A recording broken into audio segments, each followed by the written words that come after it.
crois fortement, c'est que le XXIe siècle, c'est le siècle de l'image, et c'est le siècle dans lequel toute l'histoire, notre histoire va être écrite par l'image, mais en même temps, plus je travaille avec l'image, plus je me rends compte combien on connaît peu et mal l'utilisation de l'image dans notre société. C'est ce que j'essaie aussi d'expliquer par les images, c'est que finalement, arriver à ce que la personne il a une relation directe avec celui qui regarde.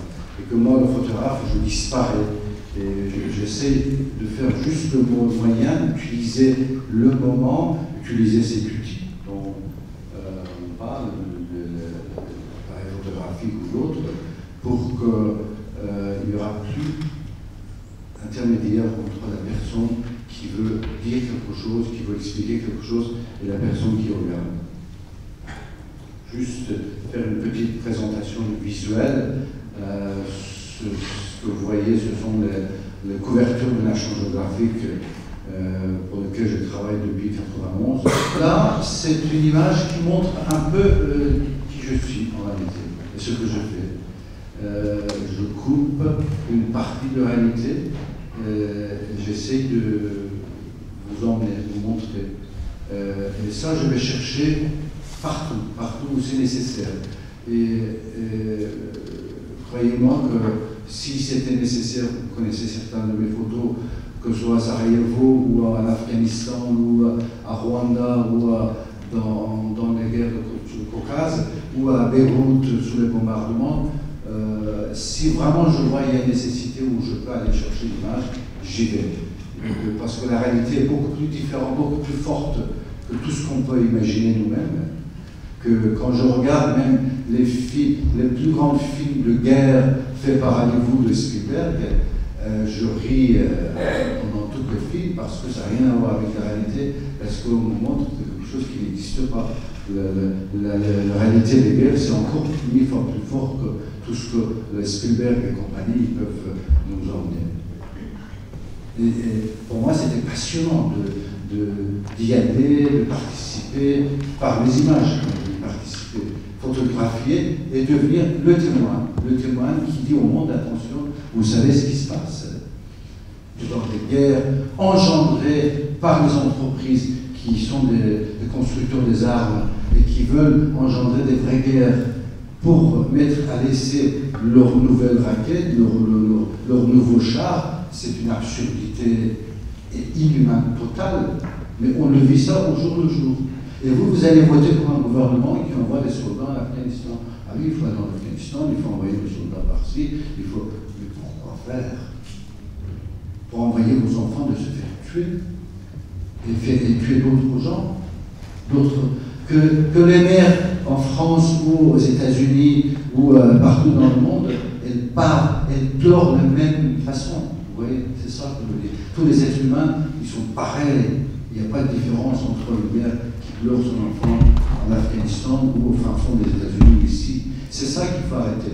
Le jour où la guerre en Irak s'est éclatée, j'étais en Arabie Saoudite, en reportage, je ne pouvais pas aller. Donc, la première jour, je me suis mis dans l'hôtel, dans le chambre d'hôtel de l'Arabie Saoudite, et qu'est-ce que j'ai fait? J'ai zappé toutes les télévisions du monde, en notant comment ils expliquaient la guerre en Irak. Eh bien, c'était 100 guerres différentes dans les 100 télévisions que je voyais.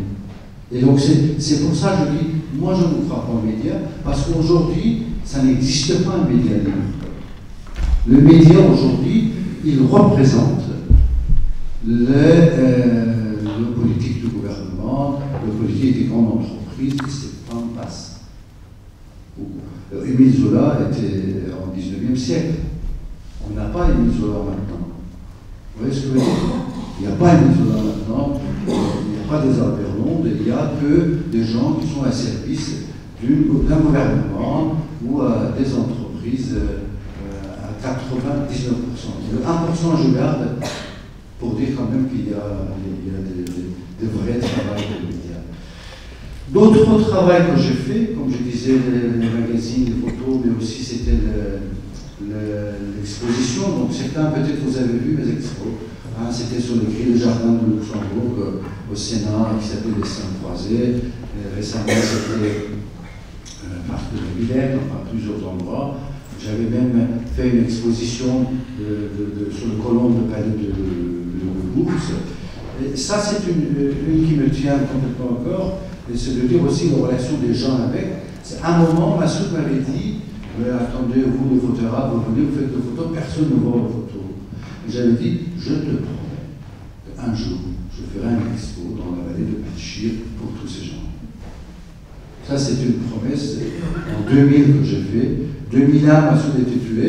Et 2008, finalement, j'ai eu l'occasion et la possibilité de retourner là-bas, de faire cette exposition permanente en l'honneur de tous les gens que j'avais photographiés et laisser là-bas que les gens y viennent voir. La première et la seule fois imaginée dans des gens qui voient des photos aussi grandes et aussi des photos qui racontent leur histoire, c'était une vraie expérience, mais aussi pour moi, personnellement, c'était très très enrichissant.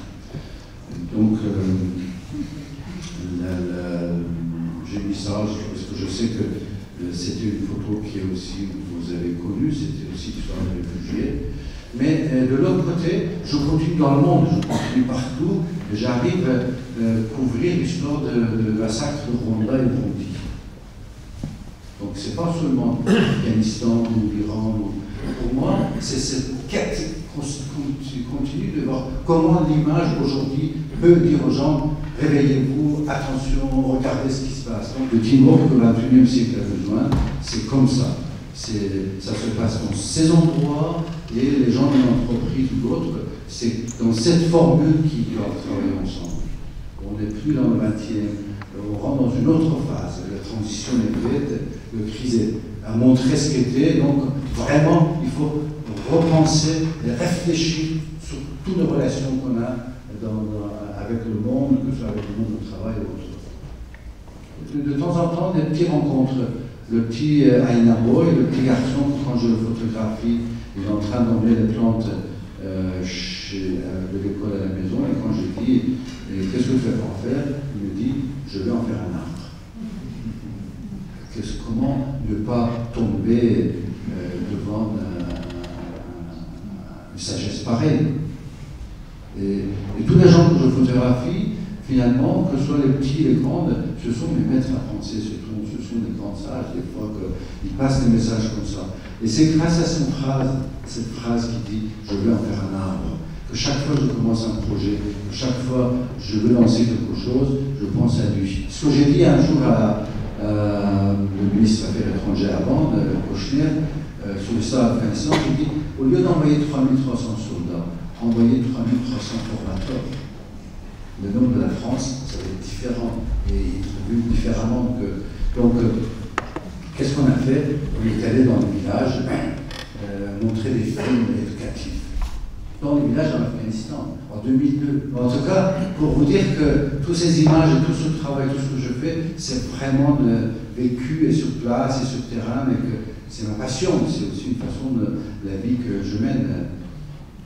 Merci beaucoup.